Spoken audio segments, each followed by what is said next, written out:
17 décembre 1960. Mère donne une fleur aux innombrables étamines groupées en boules, qu'elle a appelées soleil supramental, Kadamba. Elle est belle, n'est-ce pas? C'est tout ensemble, mais c'est innombrable. C'est une chose dans toutes les directions. Et quelle couleur! L'arbre est comme une gloire. La nature est une merveilleuse inventrice. Tout y est beau. Je ne crois pas que l'homme soit parvenu à produire quelque chose d'aussi parfait. Il a travaillé, après, c'est vrai, à créer des espèces nouvelles. Mais tout de même, l'origine reste la nature. Oui, on dirait que la laideur commence avec l'humain. Je crois que même les choses qui nous paraissent laides dans la nature animale et végétale, c'est seulement la limitation de notre esprit. Tandis que vraiment, quand l'homme entre en jeu, oui, j'ai toujours eu cette impression qu'on peut vivre en beauté dans la nature. Toujours. Et puis, quand l'homme arrive, il y a quelque chose qui se disloque. C'est le mental, n'est-ce pas? C'est vraiment l'intrusion du mental dans la vie qui fait naître la laideur. On se demande si c'était nécessaire, si cela ne pouvait pas être harmonieux immédiatement. Mais il faut croire que non. Parce que même les pierres sont belles. C'est toujours beau d'une façon quelconque. Il y a eu des formes un peu difficiles quand est entrée la vie, mais pas comme cela, pas comme certaines créations mentales humaines. Oui, il y a peut-être eu des espèces animales un peu, mais c'était plutôt monstrueux que vraiment laid. Et probablement, c'est pour notre conscience que cela paraît ainsi. Mais le mental, c'est comme toutes les idées de péché, de faute, de tout ça, le mensonge. Le mensonge, c'est l'homme qui a inventé le mensonge, non? C'est le mental qui a inventé le mensonge. Tromper, pour tromper. Et c'est un fait très curieux que les animaux qui sont devenus les familiers de l'homme, ils ont appris à mentir. La courbe. Bien, il faut passer au-delà. Au-delà, c'est toute une affaire. Mais il y a tant d'hommes qui sont satisfaits de leurs mensonges, de leur laideur, de leur étroitesse, de toutes ces choses. Ils sont satisfaits.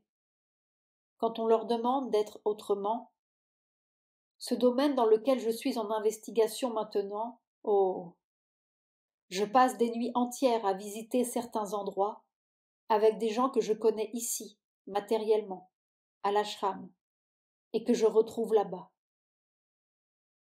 Il y en a tant qui sont parfaitement satisfaits de leur infirmité, de leur incapacité, de leur laideur, de leur impuissance.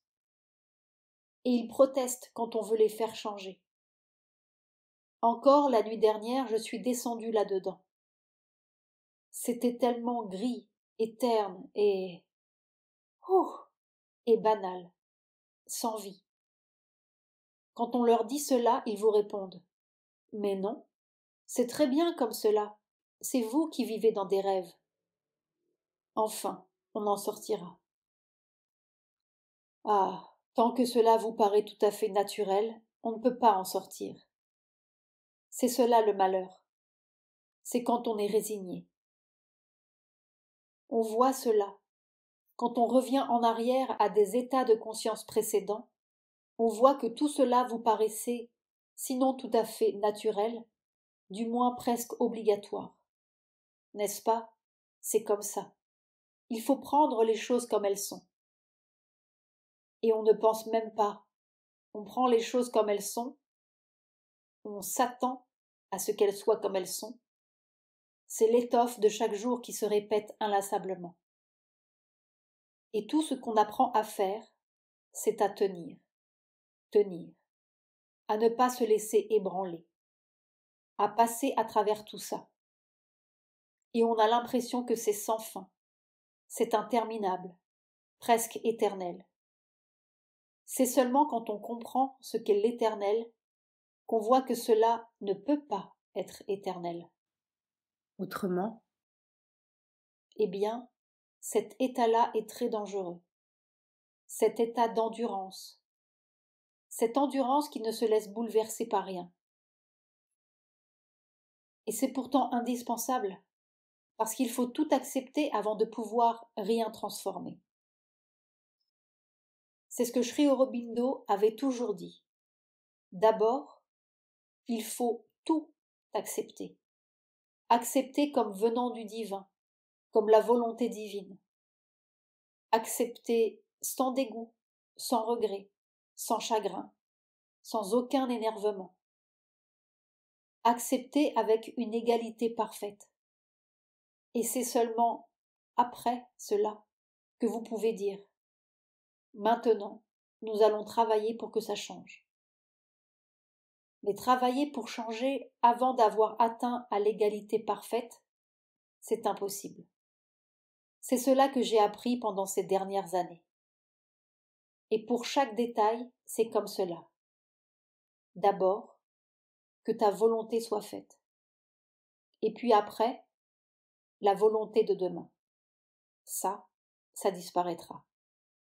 Mais d'abord, accepter. C'est pour cela que c'est long.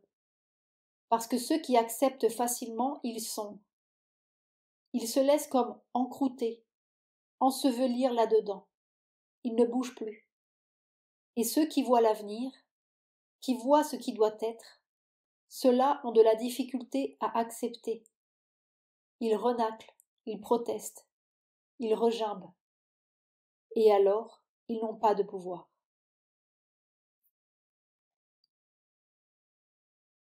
Peu après, à propos de la conversation du 5 novembre sur la racine subconsciente des cellules, qui en une seconde peut tout désorganiser.